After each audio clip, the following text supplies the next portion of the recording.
guys, for today's video ay magluluto ako ng tada! O, di ba? Alam niyo ba kung lulutuin ko? Ayan, nakikita niyo, di ba? Chili garlic. Yan, magluluto ako ng chili garlic. O, di ba?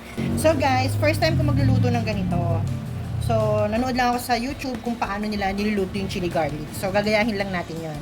So, ito yung ingredients natin. Meron tayong chili dito. Konti lang siya, guys, actually. Meron pa doon, kaya lang ilalagay ko sa susuka ni Daddy yun. Hinati ko lang. Tsaka ayoko rin naman masyado marami kasi baka hindi naman mauubos dito sa bahay, di ba? Panggamit-gamit lang ba?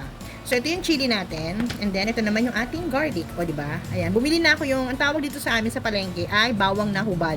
Pero, guys, hinugasan ko yan, ha? So, ayan. Iaano natin. Ay, ito pa pala. Meron tayong salt. Kasi nakita ko sa iba na nagluluto. Nilalagyan na ng salt. At, meron tayong suka.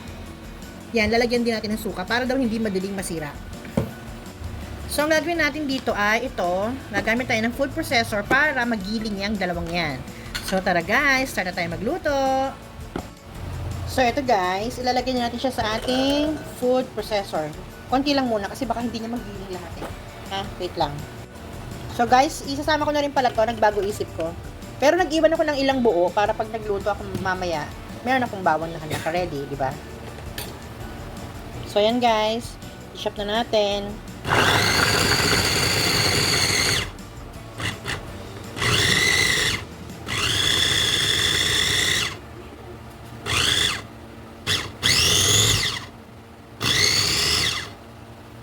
Check natin. Tada! Oh, di ba? Ang ganda, ang dami oh. So, ito na siya guys. Ang dami pala ng bawang. Tapos ang unti nung ko sili ko. Ano ba 'yan? So, ang gagawin ko siguro, bababasan ko pa, ilalagay ko sa suka ni Daddy. Pero ang gagawin ko, yung iba neto na bawang, ilalagay ko sa garapon. Alam niyo yon, yung mga ginagawa nila modern nanay, nila, si Ninong Rai, yung ibang chef, ganon. Pero wala kasi akong olive oil, so pwede na lang siguro, kahit ordinaryong oil. Pang gisa-gisa. Konti lang naman, guys. So, ayan, dami, di ba? Oh, di ba? Next naman natin tong chili. So guys, ayan yung chili natin, ilagay ko na. Gigilingin na natin siya.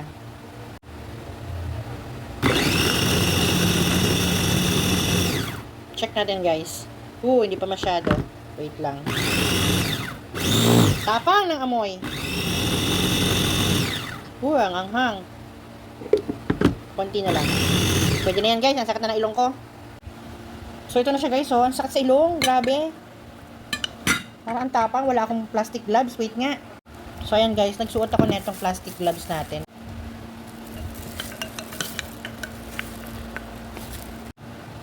So, guys, ito kukuha ako ng ganito. Para pag nagsangag ako or nagluto ako ng something, meron na ako nakaprepare. Pero konti lang. Ayan, pwede na yung 2 kutsara.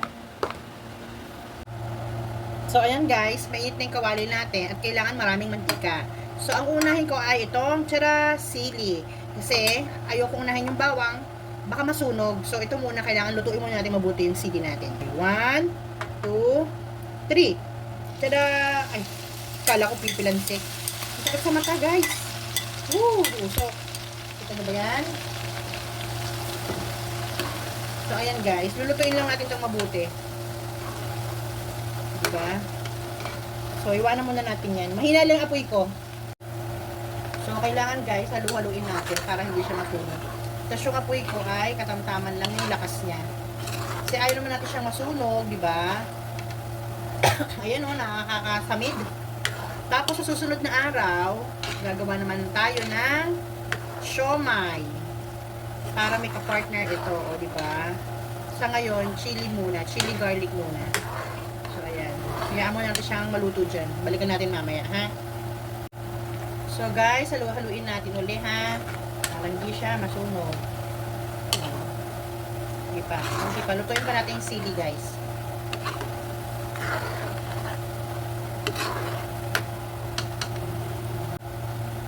So ayan guys, pwede ko na siguro ilagay yung sili. Kasi ayan medyo luto naman siya eh.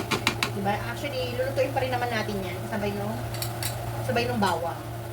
So, ito na yung bawang natin. Lalagay na natin.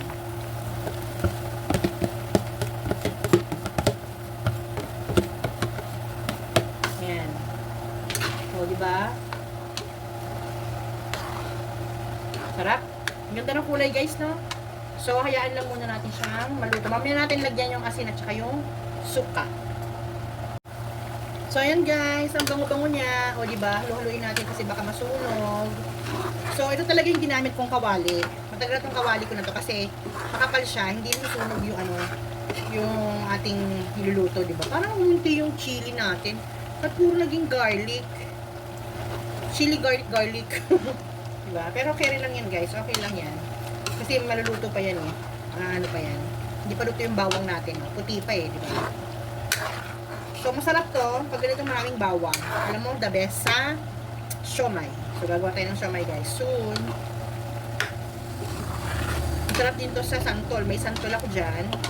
Diba? Pataka mo na ito. Tapos may bagoong. Wow, sarap. O kaya sili. No? Asin. O, diba? So, bayaan muna natin siya dyan. Maluto. Balikan natin siya ulit mamaya guys.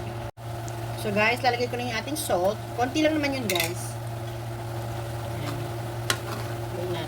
Nag-iiba na yung kulay niya yun, di ba? Nagda-dark na yung bawang. So, kailangan maalalay lang yung apoy natin, ha? Kasi mahirap naman kung masunog yan, papait yan. So, tikman natin. Hechos! Lagyan natin ng suka. So, okay na yun, guys. So, hindi ko muna siya gagalawin, guys. Kasi ganun yung sabi ng tita ko, pag naglagay daw ng suka, wag munang kakaluin para hindi mahilaw yung suka. Okay? Balikan natin siya ulit mamaya. So, haluin na natin siya guys. Alam nyo ba, ang bango-bango niya. Talaga, promise. Yung suka, tsaka yung bawang. Sama, tas yung sili. Alam mo yung chili garlic natin, konti lang yung sili. Pero sigurado naman ako maanghang yan. So guys, hindi pa yan luto ha. Kasi tingnan nyo, puti pa yung bawang natin. So, kailangan mag-dark brown siya. Okay, alaga lang sa halo at katamtamang apoy lamang. So, ayan guys, balikan natin yung ating bawang. O, diba, nag-iiba na yung kulay niya, nasusunog na. Hindi, joke lang. Nagbo-brown na siya, so, konti pa. Depende to, guys.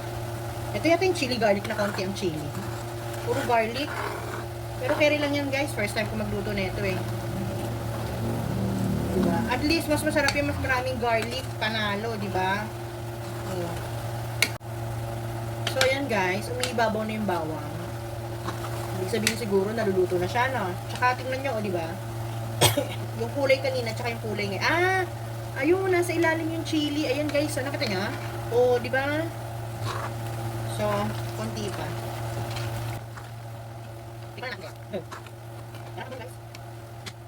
So guys, naisip ko, patayin na natin yung apoy. Kasi di ba, mainit pa yung mantika niyan. So, yung init niya, lulutuin pa niya yung bawang natin. So, patayin na natin yung apoy. Yan. Tapos yung natitirang init dyan sa kawali, dyan sa mantika, yun yung tuluyang magpapatusta dun sa ating bawang. Pero kailangan continuous yung halo para maging pantay yung luto niya. Diba? Hindi siya yung isa, yung kalahati sunog, yung ilalim sunog, yung ibabaw hindi, diba? O diba? Tingnan nyo, oh. So, ayan, sunog na siya talaga. Pero carry lang yan, guys.